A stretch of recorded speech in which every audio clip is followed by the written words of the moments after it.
نحمده ونصلي على رسوله الكريم اما بعد فاعوذ بالله من الشيطان الرجيم بسم الله الرحمن الرحيم قال الله تبارك وتعالى وفيها يفرق كل امر حكيم امرا من عندنا صدق الله مولانا العظیم۔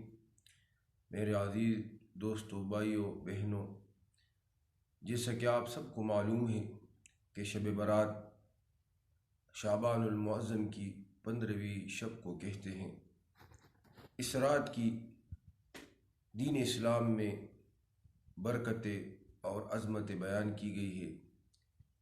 عائشہ رضی اللہ تعالیٰ عنہ فرماتی ہے کہ ایک رات میں نے حضور علیہ الصلاۃ والسلام کو اپنے بستر پر نہیں پایا۔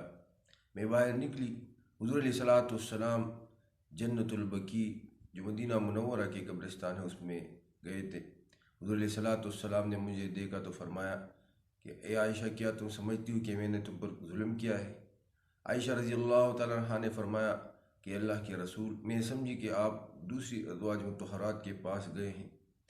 حضور علیہ الصلاۃ والسلام نے فرمایا اے عائشہ، کیا آپ کو پتہ ہے کہ اس رات میں اللہ تبارک و تعالیٰ آسمان دنیا میں نزول فرماتے ہیں اور بنو کلب کے بکریوں کے بالوں کے برابر اپنی بندوں کی بخشش کرتے ہیں۔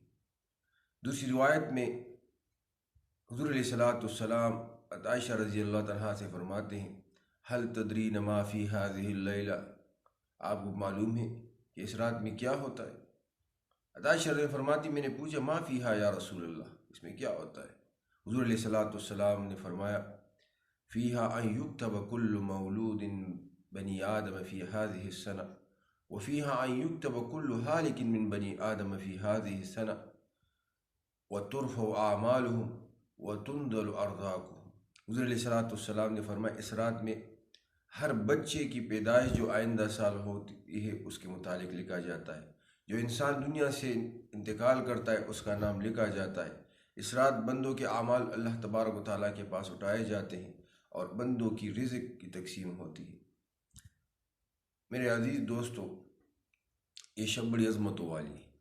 حضرت علی رضی اللہ عنہ حضور علیہ الصلاۃ والسلام کی روایت نقل کرتے ہیں، فرماتے ہیں حضور علیہ الصلاۃ والسلام نے فرمایا کہ آپ لوگ شعبان کی 15ویں شب کو عبادت کرو، ذکر و اذکار کرو اور دن کو روزہ رکھو۔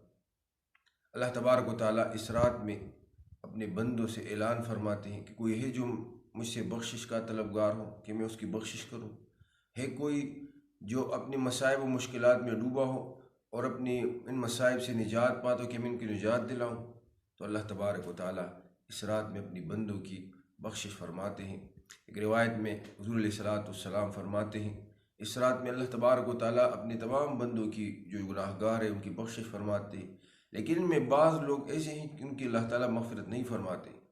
ان میں ایک چغل خور ہے، مشرک ہے، قاتل ہے، کینور ہے، ظالم ہے، جادوگر ہیں، یہ سب لوگ اللہ تبارک و تعالیٰ معاف نہیں فرماتے۔ اس لیے ہم سب کو یہ مبارک راتیں ہیں، اللہ تبارک و تعالیٰ ہم سب کی بخشش فرمائے اور ہم نے جتنے ہم سے گناہ ہوئے ہیں ان کے متعلق اللہ تبارک و تعالیٰ سے اپنی گناہوں پر توبہ طائب ہو کر نادم ہو جائے اور مغفرت طلب کرے۔